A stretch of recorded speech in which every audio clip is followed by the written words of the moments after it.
Wala nang maraming paligoy-ligoy pa, diretso sa punto na. Maiksi lang ang komentaryo, pero diretso sa punto. Maraming kuro-kuro, may tiwali, may totoo. Dito, sa puntong diretso tayo. Punto diretso. Si Torre, ayun, handa raw siya na magtestigo sa ICC. O yun, ha? Ano naman ito? Iyak na naman ito ang mga DDS. Galit na naman to kay Torre. Sa interview kay Torre, tinanong siya kung siya ba'y magiging testigo sa ICC. O ang sabi naman ni retired General Nicolas Torre, ang sabi niya, inaasahan niya daw yan na ipapatawag siya. Malamang ipapatawag siya, sabi niya. Kasi siya ang nag-aresto kay Duterte. O siyempre, magiging issue yan doon sa ICC yung pag-aresto kay Duterte sa ICC. Pag-uusapan yan doon. Kaya sabi niya, inaasahan niya na yan na ipapatawag siya. Parang katulad din nung kay Kibuloy. O di ba nag-testify din siya doon kung paano inaresto si Kibuloy, ito nga ba'y inaresto o nag-surrender? Ayun, pinag-usapan yan sa hearing ng kaso ni Kibuloy. Kaya sabi ni General Torre, inaasahan niya daw yan, posible daw na ipatawag siya. Usually naman daw ang mga involved sa pag-aresto sa isang akusado ay pinapatawag, nagtitestify. Kaya inaasahan niya. Saka siya daw, wala namang problema yan, sabi niya. Handa siya na mag-testify sa ICC. Sir, sa FB page po ninyo, ibang topic ito I understand nag-share po kayo ng link para sa application, para sa witnesses ng dyan sa ICC.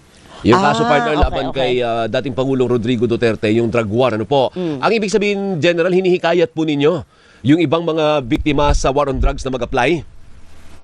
Well, hindi naman sa hinikayat, kundi sinasabi lang natin sa mga kababayan natin na meron ganito. Kung nasa karapatan niyo yan, kung ititake nyo or hindi, kung sa tingin nyo gusto nyo ng redress, eto, may naghahanap pa ang ICC ng additional na mga witnesses para sa kaso nga na to. Pero kung sa inyo naman, okay na kayo, wala namang problema doon. Because yan naman depende na sa tao yan. Kung tanggap naman nila kung anong nangyari sa kaanak nila, wala namang problema doon. Hindi naman po ibig sabihin yan na hindi malakas ang kaso. Kaya kumbaga ay humihingi pa kayo ng mga karagdagang witnesses? Well, hindi ko I really cannot go into the specifics of the case kasi wala naman ako doon. At hindi naman tayo abogado. I would rather leave it as it is na nagsalita ang ICC, meron silang lumabas sa media, i-share natin because I myself is a witness in that case. Correct.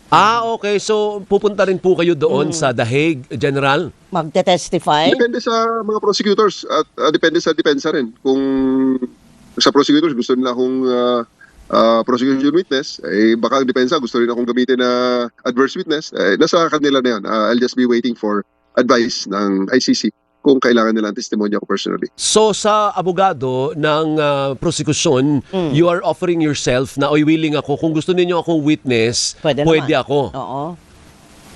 Hindi ko ino-offer, kundi on record naman talaga na part na ako ng lineup ng witnesses. Dati na. So kasali na kayo talaga dati pa? Nasubmit na yung pangalan mo as one of the witnesses? Yes, because of the arrest, di ba? Yung sa arrest kasi, nandun talaga ako So, kasama na talaga ako sa lineup. Kasama na talaga sa records. Oo. Doon sa anggulo pala, partner, na siya ang nag-lead sa pag-aresto. Tsaka kasi meron... Ay, iniisip ko kasi, baka doon sa war on drugs, may papel din si General. Hindi, meron kasi yung issue on kidnapping. Kinidnap daw yung dating Pangulo. At isinurrender. Ang daming mga ganyan. Kaya siguro, kailangan siya General. Tama? Yes, depende na ngayon yan sa appreciation ng both sides kung isasalang ba nila ako. Wala pinagkaiba yan sa kay Kibuloy na case. Katatapos kong mag-testify sa Pasig sa kanyang case regarding din naman sa arrest din ang pinag-usapan. Whether it's arrest or voluntary surrender. Yun naman ang papel ko doon kaya pinresent ako ng prosecution as a witness. Actually, maganda naman ito at kumbaga si General Torre walang pagdadalawang isip na maghayag na kung siya'y ipatawag, walang problema sa kanya 'yon. Sinabi na rin 'yan ng ano, sinabi na rin 'yan ng mga, ah, ng Malacanang, ni Yussi Claire Castro yata, tinanong na sa ganyan, ano bang, stand ng gobyerno sa mga opisyal ng PNP, dating opisyal ng PNP na posibleng ipatawag sa ICC. O ang sabi niya ng ano, ng gobyerno, ay nasa kanila 'yan, ano naman 'yan, hindi sila pagbabawalan. Personal na desisyon nila 'yan kung sila'y, magko-cooperate sa ICC, te-testify. Kaya ibig sabihin walang naman nagbabawal kay General Torre na mag-testify, nasa kanya 'yon.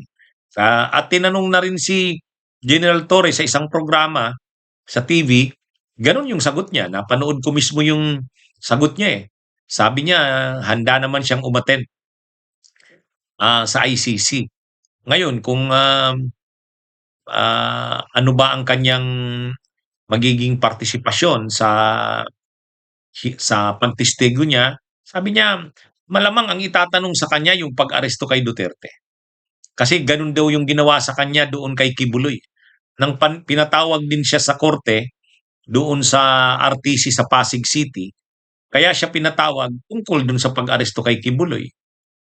Dito, kung pag-uusapan yung legalidad ng pag-aresto kay Duterte, malamang siya ang ipapatawag din, sabi ni Torre. Kaya ano daw siya, walang problema sa kanya, at ang alam niya nga daw, nandun na siya sa lista, eh. Ang alam ni Torre, na nasabihan siya na parang nasa lista siya ng mga posibleng ipatawag. Nasa listahan siya ng mga testigo ng prosecution. Kaya lang wala pa naman daw formal na paabot, pero nalaman niya na nandun siya sa listahan. O yan.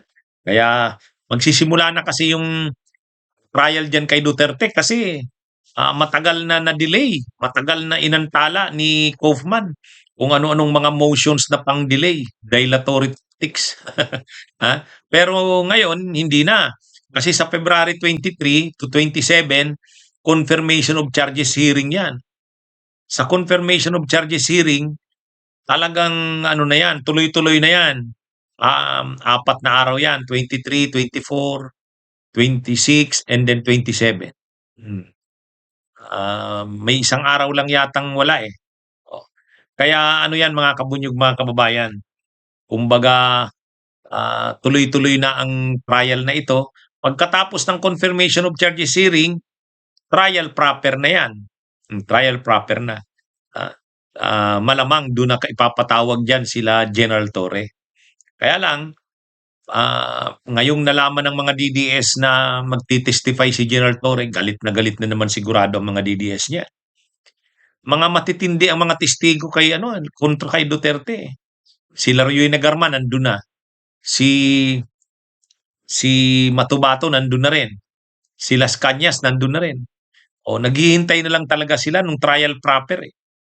Masyado lang kasing na-delay dahil ang daming motions na final si Kaufman para ma-delay talaga yung hearing, trial. Pero ngayon wala na kasi confirmation of charges hearing na ito.